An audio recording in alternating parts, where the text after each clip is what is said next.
Bismillahirrahmanirrahim. Assalamualaikum warahmatullahi wabarakatuh.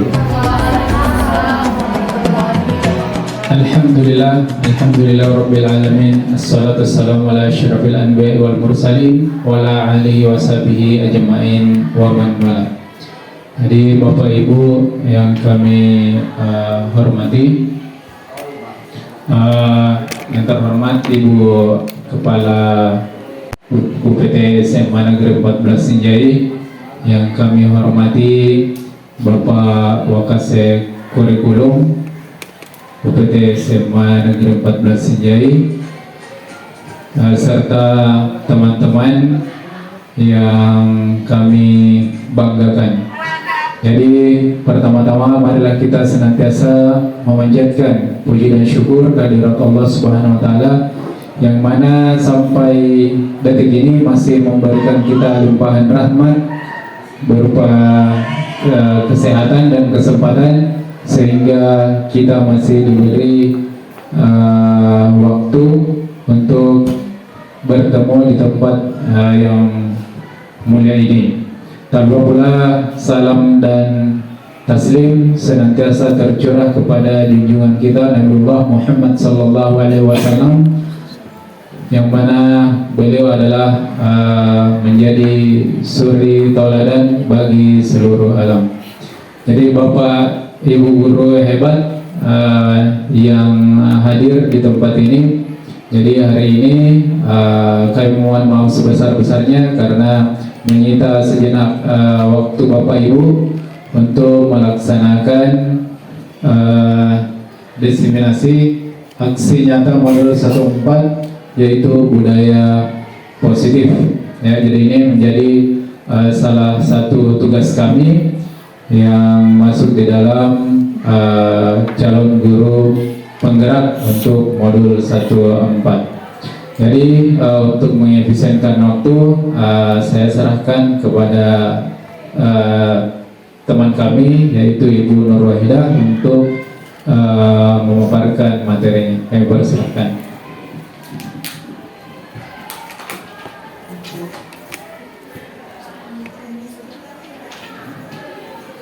Bismillahirrahmanirrahim. Assalamualaikum warahmatullahi wabarakatuh.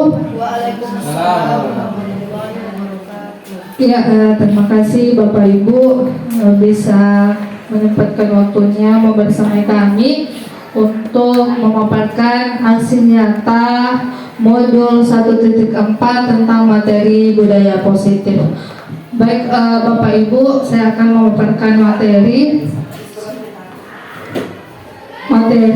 yang akan kami bahas untuk pertemuan kali ini, yaitu apa itu disiplin, apa itu nilai-nilai kebajikan, apa itu restitusi, bagaimana pembentukan keyakinan kelas atau sekolah, apa saja motivasi manusia berperilaku, apa saja kebutuhan dasar manusia, dan bagaimana posisi kontrol kita sebagai guru, orang tua, dan pimpinan.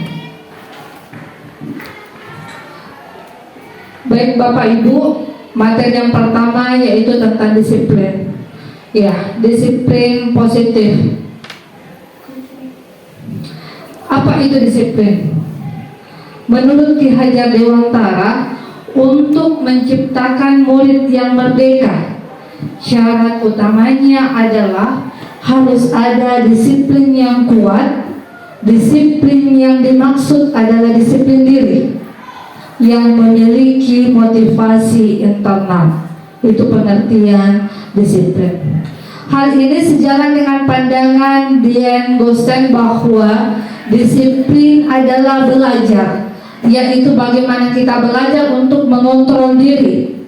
Seseorang yang memiliki disiplin diri berarti mereka bisa bertanggung jawab terhadap apa yang dilakukannya, karena mendasarkan tindakan mereka pada nilai-nilai kebajikan universal. Tujuan dari disiplin di sini Bapak Ibu adalah untuk menanamkan motivasi internal pada murid-murid agar menjadi pribadi yang mereka inginkan dan menghargai diri sendiri dengan nilai-nilai yang mereka percaya. Mereka akan tetap berperilaku baik dalam berdasarkan nilai-nilai kebajikan, karena mereka ingin menjadi orang yang menjunjung tinggi nilai-nilai yang mereka hargai atau mencapai suatu tujuan mulia. Jadi itu tujuan dari budaya positif. Baik Bapak Ibu, tadi ada tentang nilai-nilai kebajikan, di mana yang dimaksud nilai kebajikan itu yaitu merupakan nilai yang telah disepakati bersama, lepas dari suku bangsa, agama, bahasa maupun latar belakangnya. Jadi kita tidak boleh memandang anak ini dari si A si B untuk suatu nilai kebajikannya. Yang kedua, nilai-nilai ini merupakan payung besar dari sikap dan berperilaku kita, atau nilai-nilai ini merupakan pondasi kita berperilaku. Yang ketiga, nilai kebajikan adalah sifat-sifat positif manusia yang merupakan tujuan mulia yang ingin dicapai setiap individu. Seperti nilai kebajikan yang ingin dicapai oleh setiap anak Indonesia yang kita kenal dengan profil pelajar Pancasila, di mana yang pertama nilai kebajikannya yaitu beriman, bertakwa kepada Tuhan Yang Maha Esa, dan berakhlak mulia. Yang kedua, mandiri. Yang ketiga, bernalar kritis. Yang keempat, berkebinekaan global. Kelima, bergotong royong. Dan yang keenam adalah kreatif. Baik Bapak Ibu, untuk materi tentang motivasi perilaku manusia, saya serahkan kepada Bapak Syamsuddin.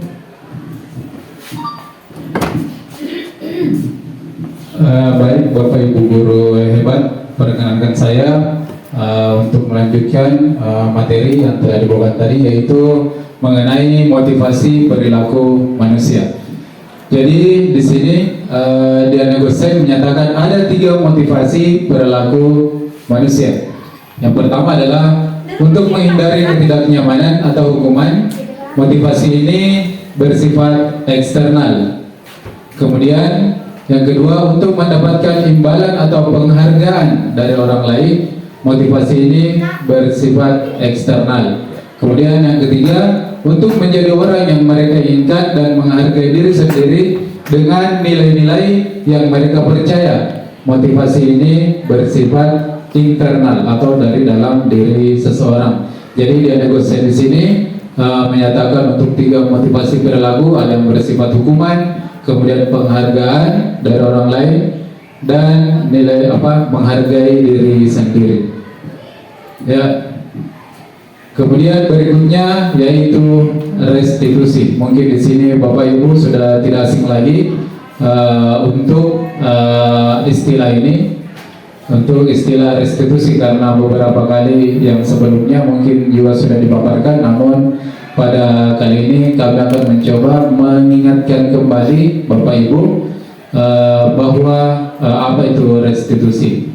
Jadi restitusi sebuah cara menanamkan disiplin positif pada murid. Restitusi adalah proses menciptakan kondisi bagi murid untuk memperbaiki kesalahan mereka sehingga mereka bisa kembali pada kelompok mereka dengan karakter yang lebih kuat. Jadi ini disampaikan oleh Gosen pada tahun 2004. Restitusi juga adalah proses kolaboratif yang mengajarkan murid untuk mencari solusi untuk masalah dan membantu murid berpikir tentang orang seperti apa yang mereka inginkan dan bagaimana mereka harus memperlakukan orang lain. Jadi menurut Chelsom Gosen tahun 1996. Restitusi membantu murid menjadi lebih memiliki tujuan, disiplin positif, dan memulihkan dirinya setelah berbuat salah. Penekanannya bukanlah pada bagaimana berperilaku untuk menyenangkan orang lain atau menghindari ketidaknyamanan, namun tujuannya adalah menjadi orang yang menghargai nilai-nilai kebajikan yang mereka percayai. Mungkin bisa dilanjut dulu. Nilai-nilai keselamatan atau kesehatan inilah yang kita sebut sebagai suatu keyakinan, yaitu nilai-nilai kebajikan universal yang disepakati secara tersirat dan tersurat. lepas dari latar belakang suku, negara, bahasa ataupun agama. Jadi untuk restitusi ini itu tidak memandang bahwa dari mana siswa tersebut berasal, dari golongan mana, apakah ia dari golongan misalnya golongan atas, golongan menengah, atau golongan bawah, maupun begitupun dengan agamanya, apakah dia beragama Islam, Hindu, Buddha, Katolik, Kristen, itu harus mendapatkan perlakuan yang sama. Yaitu Bapak Ibu tentang restitusi. Kemudian selanjutnya untuk materi berikutnya saya serahkan kepada Ibu Nur Wahidah untuk memaparkannya. Silakan.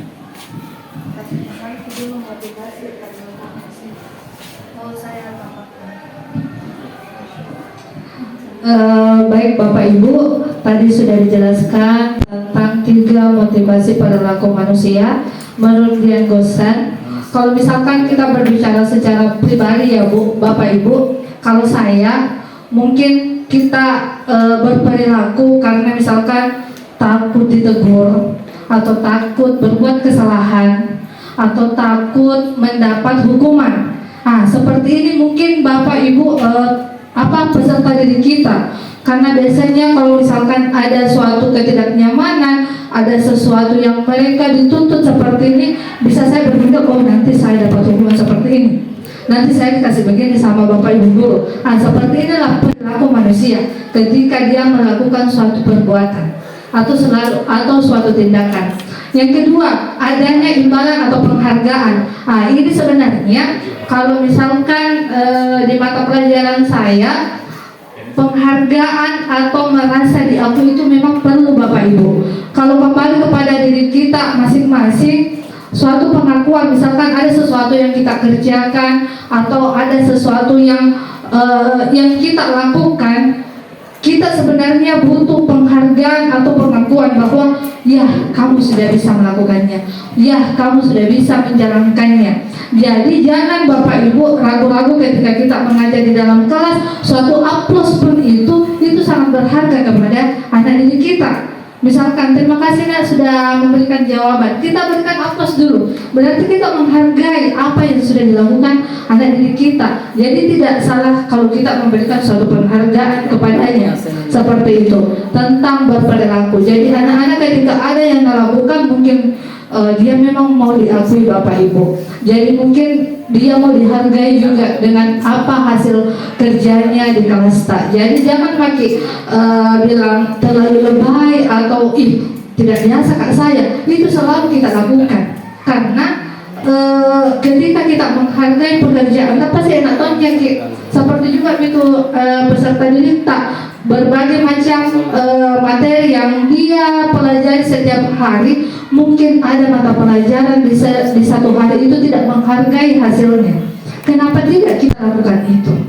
Terima kasih Dina sudah membacakan, beri aplaus dulu atau berilah penghargaan apa. Seperti itu Bapak Ibu. Siapa tahu dalam hati kecilnya motong kak saya dipuji-puji sama Ibu Nur Wahidah, tapi tidak bilang seperti itu ya Bapak Ibu.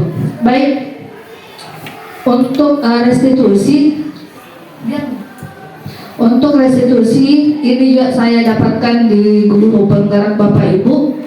Dan sebelum saya terjun di sini, alhamdulillah sudah ada teman-teman kita melakukan penerapan restitusi, segitiga restitusi yang biasa kita sebut.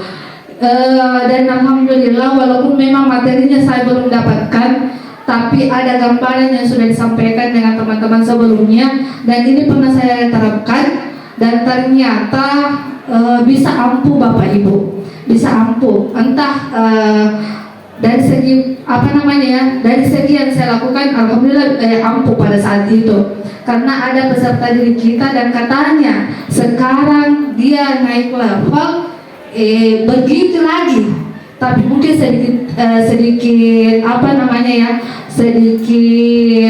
cerita lah bahwa anak itu pernah saya restitusi. Ada yang sudah kayaknya tadi cerita, dia ketika dia datang ke sekolah, dia sering terlambat Bapak Ibu, sering terlambat atau memang dia tidak datang ke sekolah.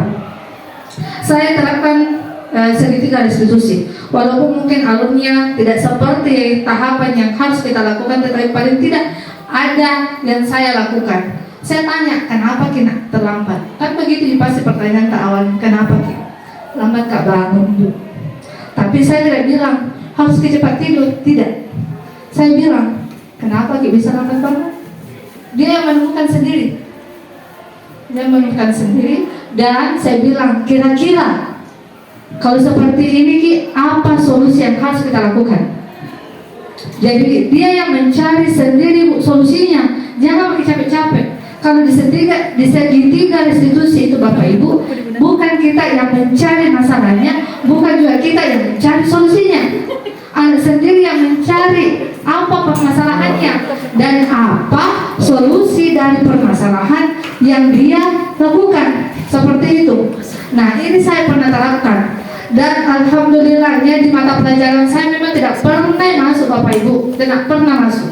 Karena itu tadi selalu terlambat, tidak ada yang bangunkan. Jadi saya kasih restitusi apa yang harus dilakukan untuk kedepannya. Dan alhamdulillah sampai selesai Ibu, dia naik kelas tidak pernah terlambat. Dan ternyata ada laporan begitu lagi. Ya mungkin ini menjadi PR Bapak Ibu, dilakukan seperti itulah. Itu tips saya sebenarnya ya. Kita pakai restitusi. Atau mungkin ada tips-tips yang lain yang mungkin ada di restitusinya juga. Itu anak perlu pendekatan. Iya, karena orang tuanya bekerja. Jadi memang harus pendekatan kepada anak didik kita. Baik Bapak Ibu, untuk materi selanjutnya, bagaimana pembentukan keyakinan kelas atau sekolah sebagai nilai-nilai kebajikan yang diyakini bersama. Yang pertama, keyakinan kelas atau sekolah bersifat lebih abstrak daripada peraturan yang lebih rinci dan konkret. Itu yang pertama. Yang kedua, keyakinan kelas atau sekolah berupaya pertanyaan-pertanyaan universal, dan pernyataan keyakinan kelas atau sekolah senantiasa dibuat dalam bentuk positif. Jadi pernah ini kayaknya Bapak Ibu melakukan atau membuat keyakinan kelas. Jadi ada pernyataan yang dibuat dalam bentuk positif. Jadi jangan membuat satu keyakinan bilang tidak boleh membuang sampah, berarti itu bentuk negatif. Jadi harus kalimat positifnya. Seperti itu. Jadi jangan ada kata tidak ketika kita membuat satu keyakinan kelas, karena harus bersifat atau berbentuk positif suatu keyakinannya. Itu. Yang kedua, keyakinan kelas atau sekolah hendaknya tidak terlalu banyak sehingga mudah diingat dan dipahami oleh semua warga kelas. Jadi jangan membuat suatu keyakinan yang 1-10. Umum kami saja. Yang penting peserta didik tak mampu. Dan ketika kita membuat suatu keyakinan kelas, kita sampaikan kepada peserta didik tak mampu jadi ini atau jangan terlalu banyak, karena siapa tahu terlalu banyak mereka juga lupa. Dan kita juga mungkin pasti lupa karena banyak keyakinan kelas yang kita buat di setiap kelasnya. Itu paling tidak itu banyak itu kalau 6 suatu keyakinan, dan harus membentuk kalimat positif seperti itu. Yang keempat, keyakinan kelas atau sekolah hendaknya tidak terlalu sudah keyakinan kelas atau sekolah sebaiknya sesuatu yang dapat diterapkan di lingkungan tersebut. Jadi harus dengan yang ada di dalam kelas tak sesuai dengan mata pelajaran tak. Misalkan kalau bahasa Inggris mungkin membawa kamus, kalau misalkan mungkin biologi ya membawa alat-alat praktikumnya. Jadi sesuai dengan sesuatu yang dapat diterapkan di lingkungan tak, itu sesuai dengan mata pelajaran tak. Yang kedua, semua warga kelas atau sekolah hendaknya ikut berkontribusi dalam membuat keyakinan kelas lewat kegiatan curah pendapat. Jadi kalau di sekolah mungkin ada suatu keyakinan yang bisa kita terapkan, misalkan kan sekarang lagi marak-maraknya untuk RHK. Nah ini bisa juga bagaimana kalau sudah mulai di pengupload-uploadannya kita buat praktik baik. Nah ini bisa juga dijadikan suatu keyakinan. berbuat praktik baik apa mungkin, siapa tahu mungkin Bapak Ibu temukan sesuatu di dalam kelasnya yang bisa kita terapkan di sini untuk bisa kita adaptasikan atau mungkin bisa diterapkan di dalam pembelajaran kita. Apalagi mungkin Pak Ansar sama Ibu Sugiyarti kan sudah ikut pelatihan Gemini, mungkin bisa juga kita terapkan di proses pembelajaran kita. Apapun itu Bapak Ibu, yang jelasnya kita bisa berpraktik baik lah untuk bisa diterapkan. Yang terakhir, bersedia meninjau kembali keyakinan kelas dari waktu ke waktu. Pasti berubah, bisa saja berubah fasenya, bisa saja berubah keadaannya peserta didik. Misalkan di semester kajian, oh saya mau begini Bu, kalau di mata pelajaran saya sudah ada refleksinya Bapak Ibu. Karena di kelas 10 saya jujur, saya suka sekali catatan, mencatat. Saya kembalikan kepada peserta didik, kan dia tonji yang saya ajarkan kembali. Bagaimana nak? Ada refleksi tak kira-kira di kelas 10? Ada Ibu, apa? Kurangi catatan. Ini sebagai bentuk refleksi saya Bapak Ibu bahwa anak-anak tidak suka ternyata catatan. Ini bisa dijadikan suatu keyakinan kelas di mata pelajaran saya. Oke, silahkan. Saya tidak bisa menuntut. Kenapa tidak mau catatan? Nah bagaimana saya kuusulkan? Tidak boleh juga. Berarti anak-anak tidak bisa merdeka. Kita harus menuntut, bukan menuntut. Seperti itu. Baik Bapak Ibu, tentang itu keyakinan kelas atau sekolah. Untuk 5 kebutuhan dasar manusia akan disampaikan oleh Bapak Syamsuddin.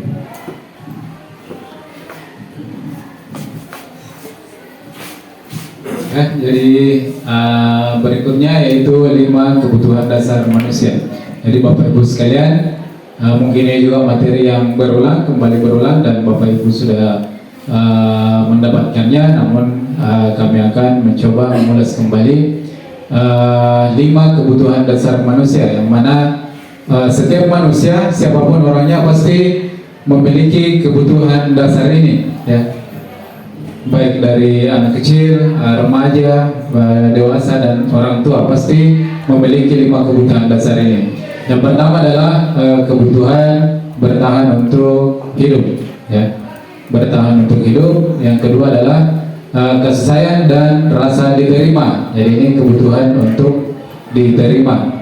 Jadi kebutuhan rasa kasih sayang ini biasanya dalam setiap orang itu pasti memiliki rasa ini, ingin disayang, kemudian ingin diterima, baik di kalangan keluarga, di kelompok misalnya kelompok bermain untuk anak-anak, di misalnya sesama pendidik, pasti kita akan membutuhkan rasa kasih sayang dan rasa diterima.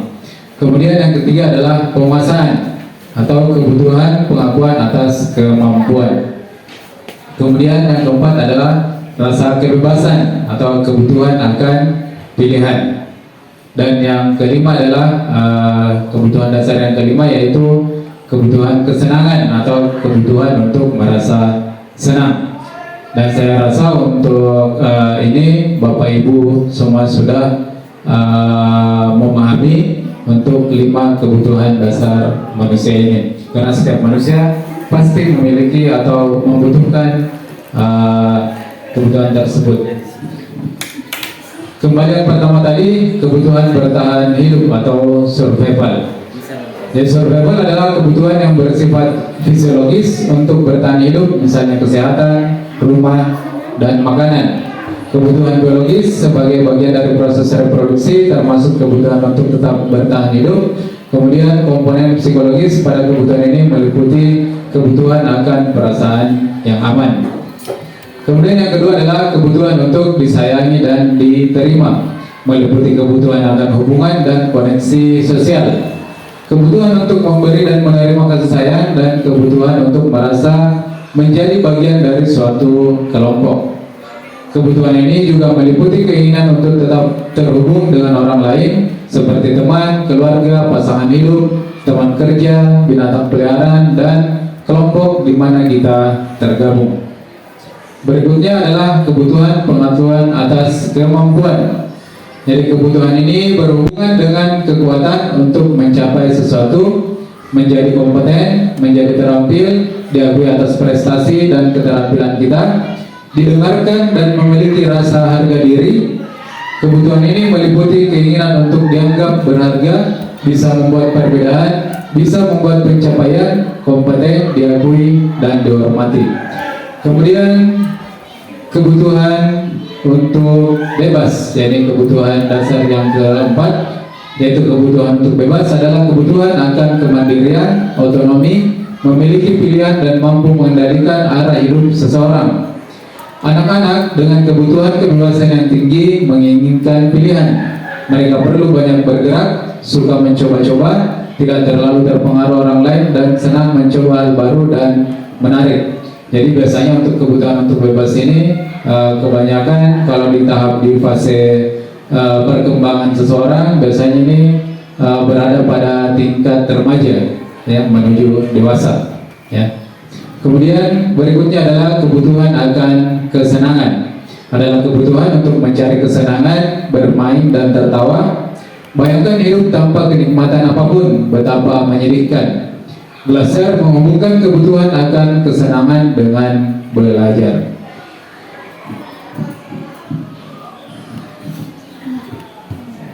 Jadi setelah 5 dasar kebutuhan tadi, di sini ada 5 posisi kontrol, ya. Melalui serangkaian riset dan berdasarkan pada teori kontrol, Dr. William Glasser Gosen berkesimpulan ada 5 posisi kontrol yang diterapkan seorang guru, orang tua ataupun atasan dalam melakukan kontrol. Kelima posisi kontrol tersebut adalah, yang pertama adalah sebagai penghukum, yang kedua membuat rasa bersalah, yang ketiga sebagai teman, yang keempat sebagai pemantau, dan yang kelima sebagai manajer. Jadi kelima posisi kontrol ini mungkin Bapak Ibu sudah lakukan, baik secara sadar atau tidak sadar, sengaja dan tidak sengaja. Pasti Bapak Ibu dalam dalam memberikan, dalam proses pembelajaran itu pasti sudah melakukan hal ini, tapi mungkin saja Bapak Ibu tidak menyadari yang mana yang disebut penghukum, pembuat rasa bersalah, atau bisa jadi menjadi teman, pemantau ataukah manajer. Jadi Bapak Ibu, di sini ada video mengenai kelima posisi kontrol, ya, 5 contoh posisi kontrol yang diterapkan, yang bisa diterapkan atau yang pernah diterapkan. Jadi Bapak Ibu silahkan disaksikan. Salam bahagia Ibu dan Bapak Guru hebat. Dalam penerapan disiplin positif restitusi, salah satu program yang dikembangkan adalah 5 posisi kontrol. 5 posisi kontrol dalam restitusi adalah proses perjalanan seorang pendidik agar dapat mengenali dirinya. Pada video kali ini, kita akan membahas tentang 5 posisi kontrol yang dikembangkan oleh Diane Dawson dan contoh penerapannya.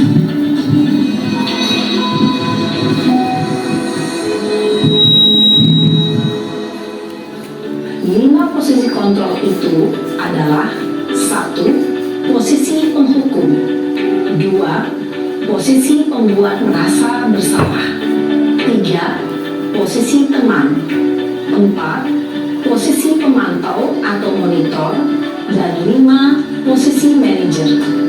Untuk lebih memahami kelima posisi tersebut, mari kita saksikan kasus Narel yang terlambat hadir 20 menit di sekolah dan melihat bagaimana kelima posisi kontrol dalam menghadapi masalah tersebut.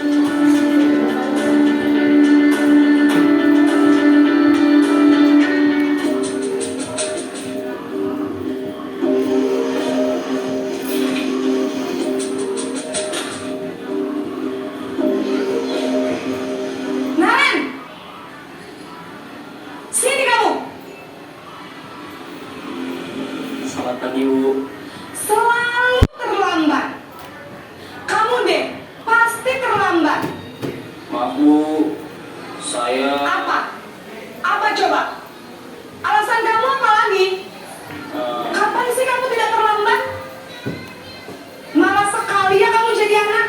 Saya... Dasar pemalas. Gak kapok-kapok sih kamu. Sudah berapa kali terlambat? Sana, kamu keliling lapangan basket 2 kali. Kenapa saya harus ke lapangan basket, Bu? Kenapa?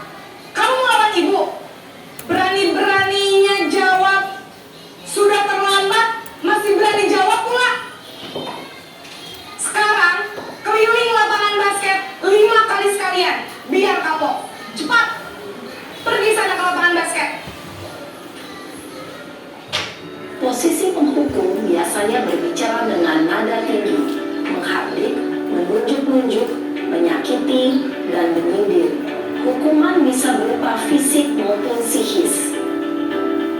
Ibu dan bapak guru hebat. Dampak yang terjadi pada murid ketika guru berada pada posisi penghukum adalah murid cenderung akan memberontak, bahkan menyimpan dendam.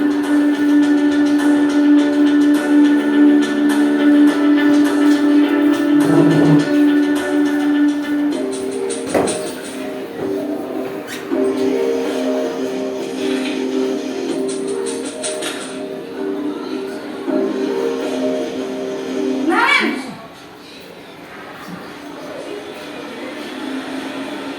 Selamat pagi, Bu. Naren. Kamu kenapa terlambat lagi, nak? Ya Tuhan, Naren. Kamu senang ya bikin ibu susah ya? Kalau kamu terlambat lagi, nanti ibu yang ditegur bapak kepala sekolah, nak. Disangka ibu tidak bisa membina kamu. Duh, gimana ini? Maaf, Bu. Duh, Gusti Naren. Kamu suka ya kalau ibu ditegur bapak kepala sekolah? Terus, sekarang ibu harus tulis apa yang di buku absen? Ini kamu sudah sering terlambat loh. Ibu harus apa coba? Maaf, Bu. Maaf sekali. Ya sudah, lain kali jangan bikin ibu susah lagi ya nak ya. Ibu tidak akan kuat lagi kalau kamu begini terus. Bisa jantungan kalau ibu ditegur bapak kepala sekolah. Sana cepat ke kelas. Maaf ya, Bu. Maaf sekali. Posisi pembuat rasa bersalah berbicara dengan nada tenang, cenderung lembut.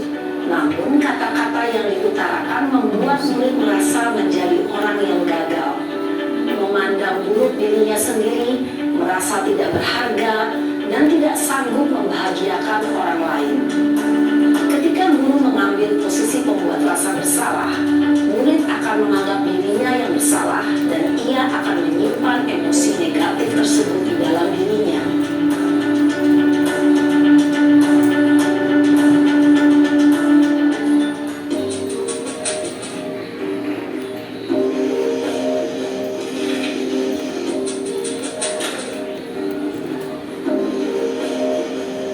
Naren!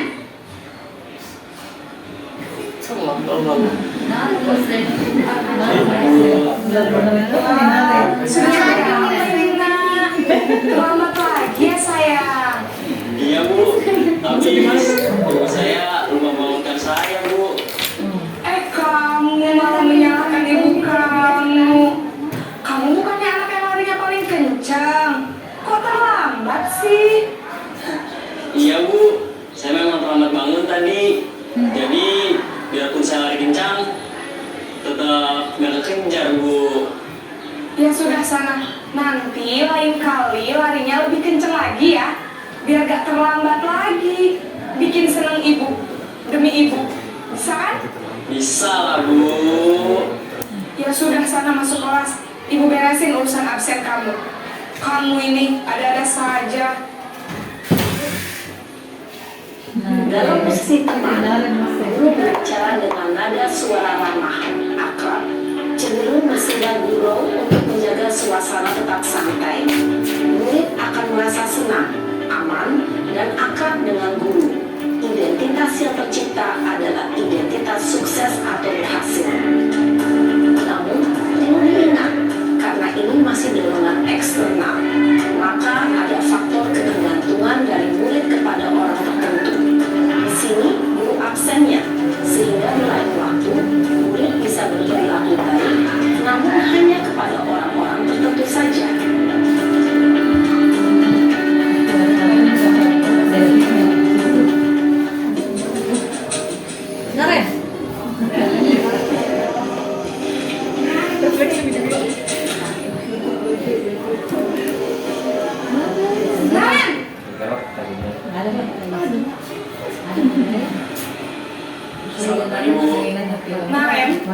Apa peraturan sekolah kita tentang jam berapa kita harus masuk sekolah, nak?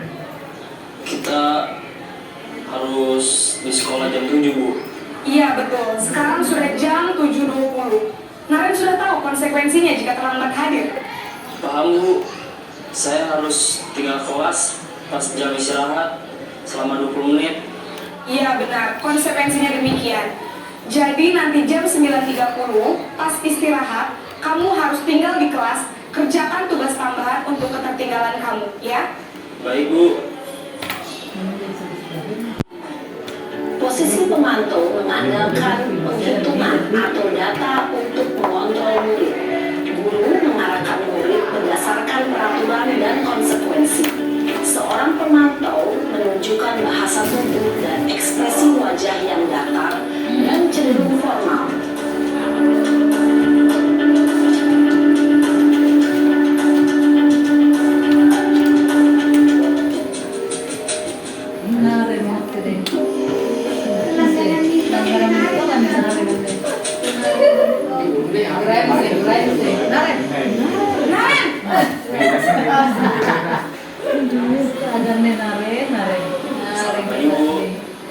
Selamat pagi, Naren. Maaf, Bu. Saya terlambat. Iya, sekolah masuknya jam 7, sekarang sudah jam 7.20. Jadi sekarang bagaimana ini, Naren? Maaf, Bu. Saya lupa setel alarm saya semalam. Baiklah, menurut kamu, keyakinan sekolah yang mana yang perlu kamu tingkatkan? Menghargai diri sendiri dan orang lain mungkin, kan, Bu? Setuju. Jadi, apakah Naren meyakini prinsip saling menghormati tersebut? Iya, Bu. Saya meyakininya. Apakah Naren bersedia memperbaiki masalah keterlambatan ini? Bersedia, Bu. Bagaimana kamu akan perbaiki masalah keterlambatan ini? Saya akan coba untuk tidak lupa menyetel alarm saya, Bu. Baik, kalau Naren lupa menyetel alarm di rumah, ada orang yang kira-kira bisa bantu mengingatkan tidak? Ada, Bu. Kakak saya, Kak Emma. Ada lagi selain Kak Emma? Selain Kak Emma, ada ibu saya. Baik, jadi yang mengingatkan Naren adalah Kak Emma dan ibu kamu, ya? Kira-kira akan mulai start alarm kapan nih, Naren? Setelah pulang sekolah, akan segera saya lakukan. Baik, jadi Naren akan setel alarm untuk bangun besok pagi dan akan diingatkan oleh kakak dan ibunda Naren, ya? Ada lagi yang mungkin perlu dilakukan, Naren? Agar tidak terlambat bangun lagi. Tidak ada, Bu. Baik, Naren. Terima kasih untuk kerjasama kamu. Sekarang kamu perlu kembali ke kelas untuk belajar. Baik, Bu. Terima kasih. Posisi manajer adalah posisi kontrol yang disarankan untuk membimbing murid memiliki sikap disiplin yang positif, yaitu murid yang mandiri, bertanggung jawab, dan dapat memecahkan masalah. Tujuan dari posisi ini adalah agar murid dapat merefleksi atas tindakannya. Guru akan dengan tulus memberikan pertanyaan-pertanyaan bermakna, sehingga membuat murid dapat belajar dari kesalahannya dan mencari sebuah solusi untuk menyelesaikannya. Ibu dan Bapak guru hebat, setelah mengamati adegan kelima posisi kontrol tadi, kira-kira posisi mana yang paling ideal? Posisi mana yang dapat menunjang motivasi intrinsik murid? Ya, tentu posisi manajer. Posisi ini memang posisi ideal yang ingin dituju setiap pendidik. Pada posisi inilah, guru dapat menerapkan disiplin positif yang berpihak pada murid, yang memerdekakan murid. Perjalanan seorang pendidik tentunya tidak mudah untuk sampai pada posisi seorang manajer. Namun, tujuan kita pasti, yaitu menciptakan murid-murid yang mandiri, merdeka, dan bertanggung jawab. Semoga penggambaran 5 posisi kontrol yang telah diperlihatkan ini dapat menjadi ajang refleksi bagi kita semua, agar dapat terus mengasah dan menerapkan disiplin positif yang memerdekakan murid. Mari terus berlatih dan bersemangat. Selamat menerapkan. Salam dan bahagia, Ibu dan Bapak Guru hebat.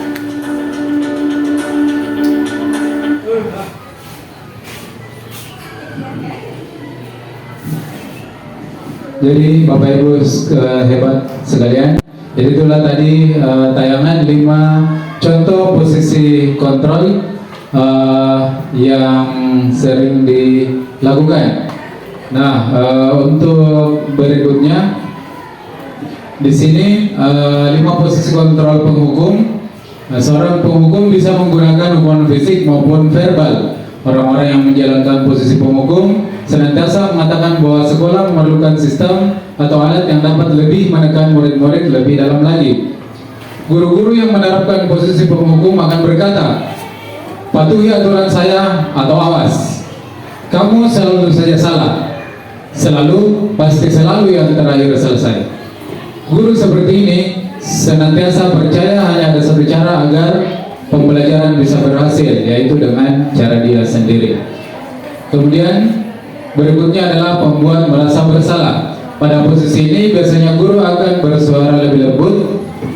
Pembuat rasa bersalah akan menggunakan keheningan yang membuat orang lain merasa tidak nyaman, bersalah atau rendah diri. Kata-kata yang keluar dengan lembut akan seperti, ibu sangat kecewa sekali dengan kamu. Berapa kali bapak harus memberitahu kamu ya? Gimana coba kalau orang tua kamu tahu kamu berbuat begini? Di posisi ini, murid akan memiliki penilaian diri yang buruk tentang diri mereka. Murid merasa tidak berharga dan telah mengecewakan orang-orang disayanginya. Kemudian sebagai teman, guru pada posisi ini tidak akan menyakiti murid, namun akan tetap berupaya mengontrol murid melalui persuasif. Posisi teman pada guru bisa negatif ataupun positif. Posisi di sini berupa hubungan baik yang terjalin antara guru dan murid. Guru di posisi teman menggunakan hubungan baik dan humor untuk mempengaruhi seseorang. Mereka akan berkata, ayo bantulah demi bapak ya. Ayo ingat tidak bantu bapak selama ini. Kemudian iya sudah, kali ini tidak apa-apa, nanti ibu bantu bereskan. Hal negatif dari posisi teman adalah bila suatu saat guru tersebut tidak membantu, maka murid akan kecewa dan berkata, saya pikir bapak atau ibu teman saya. Murid merasa dikecewakan dan tidak mau lagi berusaha. Hal lain yang mungkin timbul adalah murid hanya akan bertindak untuk guru tertentu dan tidak untuk guru lainnya. Murid akan tergantung pada guru tersebut. Kemudian berikutnya adalah sebagai pemantau. Memantau berarti mengawasi. Pada saat kita mengawasi, kita bertanggung jawab atas perilaku orang-orang yang kita awasi. Posisi pemantau berdasarkan pada peraturan-peraturan dan konsekuensi. Dengan menggunakan sanksi atau konsekuensi, kita dapat memisahkan hubungan pribadi kita dengan murid sebagai seseorang yang menjalankan posisi pemantau. Pernyataan yang diajukan seorang pemantau misalnya, peraturannya apa yang telah kamu lakukan, sanksi atau konsekuensinya apa. Seorang pemantau dapat sangat mengandalkan penghitungan, catatan, dan data yang dapat digunakan sebagai bukti atas perilaku seseorang. Posisi ini akan menggunakan stiker, slip catatan, daftar cek. Posisi pemantau sendiri berawal dari teori stimulus respon yang menunjukkan tanggung jawab guru dalam mengontrol murid. Dan yang terakhir itu selaku manajer. Manajer adalah posisi di mana guru berbuat sesuatu bersama dengan murid, mempersilahkan murid mempertanggungjawabkan perilakunya. Dan di sini penekanan bukan pada kemampuan membuat konsekuensi, namun dapat berkolaborasi dengan murid bagaimana memperbaiki kesalahan yang ada. Seorang manajer akan berkata, apa yang kita yakini atau kembali ke keyakinan kelas yang telah dibuat. Kemudian apakah kamu meyakininya? Jika kamu meyakininya, apakah kamu bersedia memperbaikinya? Jika kamu memperbaiki ini, hal ini menunjukkan apa tentang dirimu? Kemudian apa rencana kamu untuk memperbaiki hal ini? Jadi mungkin Bapak Ibu yang terakhir sebagai penutup dari kegiatan kita untuk materi tadi 5 posisi kontrol, mungkin kami akan bertanya kepada atau memberikan pemaparan salah satu teman kita yang mana yang telah dia lakukan terlebih pula bahwa teman kita ini sudah melewati langkah ini sebelumnya. Dan kepada Ibu Sugiyarti kami memohon kesediaannya untuk memberikan wajangan atau bagaimana pengalamannya posisi kontrol apa yang telah dia lakukan dan bagaimana tingkat keberhasilannya. Kepada Ibu Sugiarti kami persilahkan yang hormat. Ya, terima kasih. Assalamualaikum warahmatullahi wabarakatuh. Ya, tadi telah disampaikan terkait dengan 5 posisi kontrol menurut William Glasser-Gosen ya. Ada 5 posisi kontrol penghukum, posisi kontrol pembuat rasa bersalah, posisi kontrol teman, posisi kontrol pemantau, dan yang terakhir adalah posisi kontrol sebagai manajer. Dari 5 posisi kontrol ini diharapkan kita sebagai guru harus menerapkan posisi kontrol yang terakhir, yaitu posisi kontrol manajer. Jadi walaupun mungkin untuk semua Bapak Ibu guru belum berada di posisi manajer, tetapi diharapkan untuk kita semua berada di posisi kontrol yang kelima, posisi kontrol manajer. Tetapi setidaknya walaupun untuk di tahapan yang akan kita lakukan, misalnya kita lihat keadaan siswanya kita dulu. Kita lihat misalnya posisi yang cocok untuk menghadapi siswa itu adalah posisi kontrol teman. Jadi lihat saja kondisinya. Setelah itu lihat lagi, oh kalau teman didekati anak, jadi disesuaikan dengan kondisinya. Kalau misalnya untuk pemantaunya kan pasti pada saat anak-anak atau peserta didik kita mengalami sesuatu hal, terus kita kita hadapi, ya kita lihat kondisinya seperti apa. Pastikan kalau pemantau berarti kita harus memantau seperti apa kondisi anak tersebut. Tapi diharapkan kita berada di posisi yang kelima, adalah posisi manajer. Jadi mudah-mudahan untuk kedepannya kita dalam melaksanakan tugasnya kita sebagai pendidik, kita bisa menjadi posisi manajer. Jadi bisa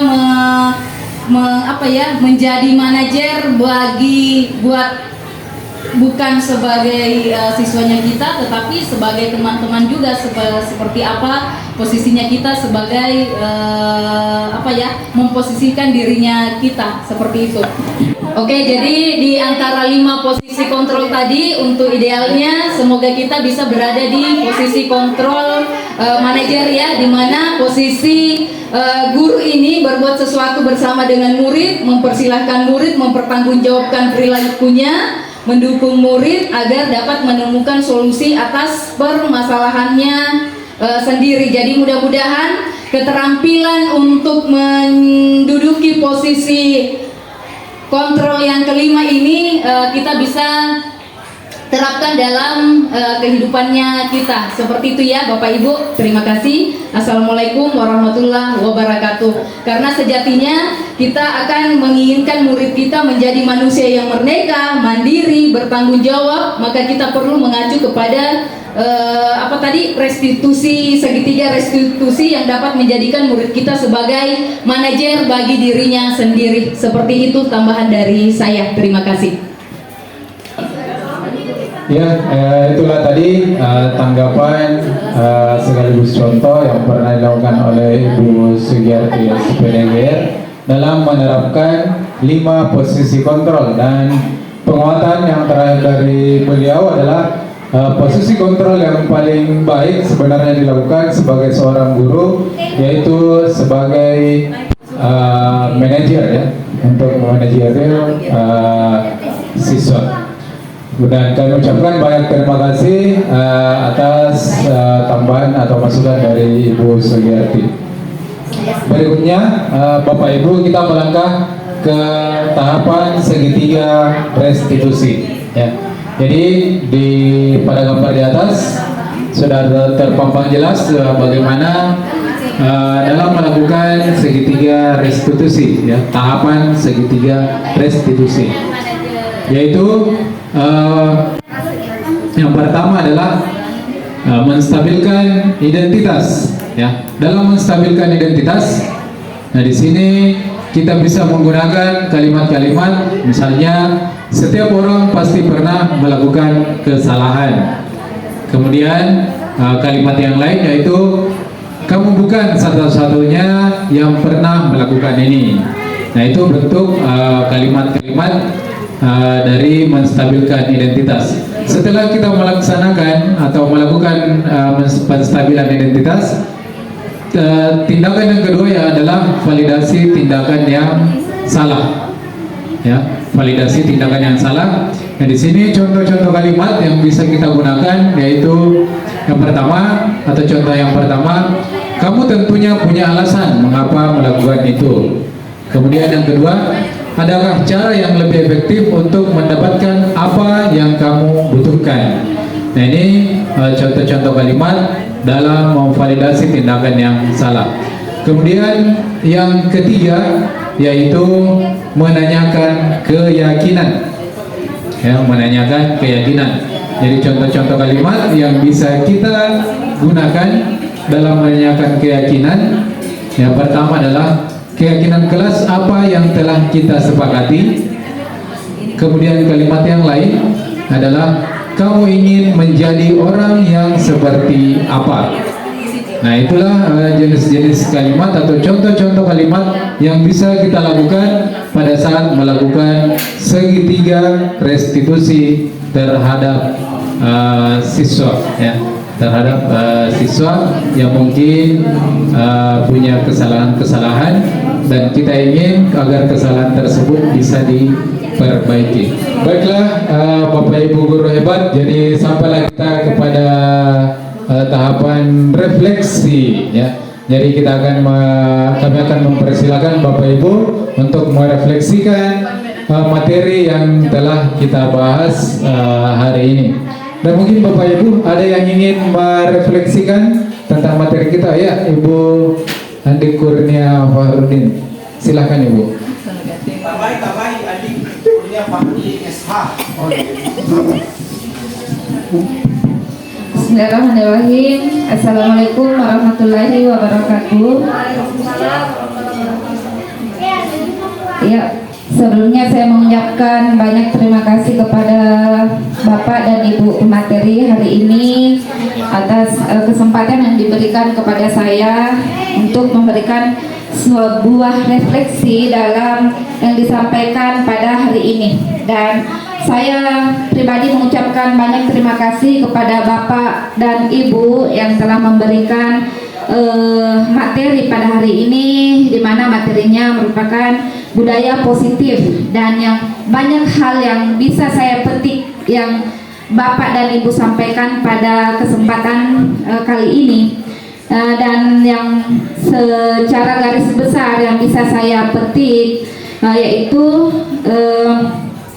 ada beberapa penjelasan yang terkait dengan penerapan budaya positif khususnya di sekolah, yaitu ada beberapa materi tadi terkait mengenai 5 kebutuhan dasar manusia, 5 posisi kontrol bagi siswa dan segitiga restitusi. Memakan dulu nare. Dan dari beberapa materi yang dipaparkan dan semua harapan saya semoga kedepannya saya ataupun kami sebagai pendidik di sekolah ini dapat menerapkan posisi kontrol yang kelima yang disarankan tadi dari pemateri, yaitu dan bisa juga menerapkan segitiga restitusi, di mana merupakan suatu solusi apabila ada permasalahan dari peserta didik. Dan ini betul-betul menjadi sebagai bahan acuan kepada kita sebagai pendidik apabila kita memiliki masalah yang dihadapi, khususnya terkait masalah pada peserta didik. Jadi 5 posisi kontrol tadi, yang kelima di mana ada posisi manajer, dan saya rasa itu suatu solusi apabila ada siswa yang mengalami suatu permasalahan. solusi tersebut bisa digunakan agar siswa bisa mandiri dalam mencari solusi terhadap permasalahan yang dihadapi. Saya rasa solusinya ini ya solusi yang ditemukan sendiri, bukan dari saran ataupun masukan dari siswa, di mana hal ini pastinya guru menjadi yang memberikan masukan dari solusi yang ditemukan tersebut. Saya rasa cukup sekian refleksi dari saya dan terima kasih. Assalamualaikum warahmatullahi wabarakatuh. Ya, jadi itulah tadi refleksi yang telah disampaikan oleh Ibu Andi Kurnia Fardin, SPD, dan kami ucapkan banyak terima kasih. Dan kemudian kami juga mengucapkan banyak terima kasih kepada Bapak Ibu yang telah menyempatkan diri untuk hadir dan mengikuti aksi nyata kami. Ya, mungkin ada tambahan dari Ibu Nur Wahida, silahkan. Ya, terima kasih kembali kepada Bapak Ibu sudah mau bersama kami pemaparan tentang aksi nyata modul 1.4 budaya positif. Jadi apapun posisi kontrol kita Bapak Ibu, kita upayakan memang harus berada di posisi manajer. Terima kasih juga atas penguatan yang diberikan oleh Ibu Sugiyarti. Jadi kita bisa sudah ada gambaran bagaimana posisi kita selanjutnya. Walaupun posisi manajer kita tidak bisa terapkan di seluruh siswa karena tergantung kondisi siswa bagaimana yang akan kita hadapi. Seperti itu Bapak Ibu. Terima kasih sekali lagi sudah ikut membersamai kami. Akhirul kalam.